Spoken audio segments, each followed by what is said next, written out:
Hello, everybody. I had a podcast interview scheduled for this morning and it got canceled. And I thought, you know what? This might be a good time to show some progress that I've been making with my podcast studio at home. I have a little kind of tiny office at home, but it looks big because I put the table back against the wall. You can see it here. I'm recording two videos here just so that people can kind of see both perspectives. But I wanted to provide some updates on what I did, why I did it, everything else. And so one is I bought a Desk. It's absolutely insanely good, easy to put together. Just a beautiful desk. It's massive. You can see I have tons of room. I have two 26-inch monitors. I think 26 are those. I think so. And my regular laptop, and I just have tons of space to work with. So I normally have a notebook next to me, and then I have monitors up and everything else. I bought a J5 Create hub to run both of the monitors off of my MacBook Pro. I absolutely love it. And some of the interesting things that I did with that was I have a PreSonus headphone amp. That might seem weird because it's one person. But what I do is for regular podcast interviews, I just throw in these, because it doesn't, I don't have big clunky headphones on, and I can talk back and forth with whoever the guest is.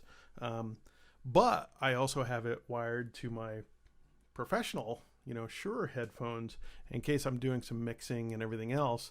And then I have an output monitor on there that goes to a full Logitech system with a bass, and everything else, so that either I can listen to music or I could just mix a podcast using those and really get some clarity with them. I switched from a Yeti mic. You can see it on the shelf right there behind me. I switched to the Audio Technica. I think it's a 2020 mic. One of the reasons was I was really getting some fuzz with that Yeti. I could never get the kind of the treble and clarity with my voice, and it might just be my voice. I know other podcasters that are amazing, use a Yeti mic. I think Jay Barry even travels with one when he goes and stuff. But for some reason, I could just never get the sound right on it. I loved it, especially in a conference room, sitting across from people. It was a perfect mic, especially portable, that you could pop out, throw in a USB drive and then utilize. But for my recording, for some reason, I just really had a lot of trouble with it. So then the other, I have a USB hub sitting there. I also have because this is XLR, I have a Behringer XLR to USB hub on the back end, and that's all plugged to the hub. And so what I'm able to do is basically just come in, set my laptop down, plug it in, and now I'm plugged into everything, all the audio and all of the video. One little wire to take care of it all. Thank God. Because I can't stand, all the different wires and everything else. Now, I bought a Podcast Pro arm, so it looks really nice on air when I'm recording. It's a beautiful, beautiful arm, but one of the things that I forgot to make sure when I bought the arm was the weight of the microphone, and then the expected weight that the arm was going to carry. And so you'll see this little piece of Velcro here. I actually have a weight on this because the Audio Technica mic is a little bit light. I think it's I don't know. It's basically half the weight of what this arm was meant for. And so that's one issue. I tried to see if I could find weights that I could put on, up here that would look less, crappy. But I couldn't find any out there. And but it works for now. If you guys know of like a solution for, putting some weights or something on here, let me know. I actually wrote Podcast Pro because it's a really affordable arm. Some of these really low profile arms are super, super expensive, but this one was really quite affordable. But I actually wrote them and I asked them if there was a way to change the tension on this. I'm guessing no, just because it's a less expensive arm and everything. Now, the other interesting thing that happens to me on this setup, and you guys might be able to help me on it, is glare. So if I am talking to somebody and I have a white background, I don't know where I should go for a white background. Let me see. I'm probably going to cut this video just for that. Well, let's go to Martech Zone. So Martech Zone is a really light site. You can see, oh my God, what happens when that goes up. And so I don't know if you guys have any solutions for this, but one of the things that I would like to get rid of is this glare. And so whenever I'm doing podcasts or videos, I wind up taking all of my, white background, and I use the dark mode on the Mac, and that takes care of it. And so those are kind of the two issues that I have here.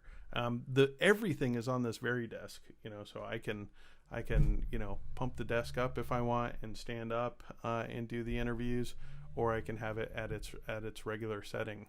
That's about it. I just wanted to share that with everybody because I think it's a pretty cool setup. The microphone is amazing. The arm is amazing. The XLR to USB works beautifully. I think the headphone amp was a great idea just so I could switch, outputs to whatever I needed. The USB hub, everything is great. The other thing is I actually had a MetroNet here in Indianapolis. I'm south of Indianapolis in Greenwood. So I had fiber installed in my house. And the cool thing about fiber was they'll install it where you want it. Unlike cable, which you probably have a box on the back of your house or whatever, MetroNet would just put it anywhere. And so I had them put fiber directly into my office. And so I have a switch right next to me, and it is directly to the J5 Create hub as well. And so I am literally getting 1 gig up and 1 gig down, and I do not have a single problem with internet anymore. I used to have to take, and I had the Wi-Fi hub for Comcast before out in my living room, and I literally used to run a cable in here to do my to do my podcasts or to do my conference meetings. So with that, anyways, I just wanted to show you kind of my setup. I think it's pretty cool, but if you guys have any ideas about one, how to counterweight my my mic arm a little bit better, and then two, what can I do for this glare? I really wish that I could do something to take that down a notch, but everything else I love. I like the depth. I like, I put a painting back there that looks nice. I have all of my audio equipment and everything else behind me on a shelf. I can close the door if I need. I actually have on this side of the room, you don't see it, but I have a sound bar and a TV over here. So if I'm working and stuff, I can watch TV and everything else. But I really like, working out of the home office now, and it's a comfortable space, good neutral colors, good lighting, everything. But I have a couple of those issues that I got to take care of. All right. I hope you all have a great day, and thanks for taking a look at my studio.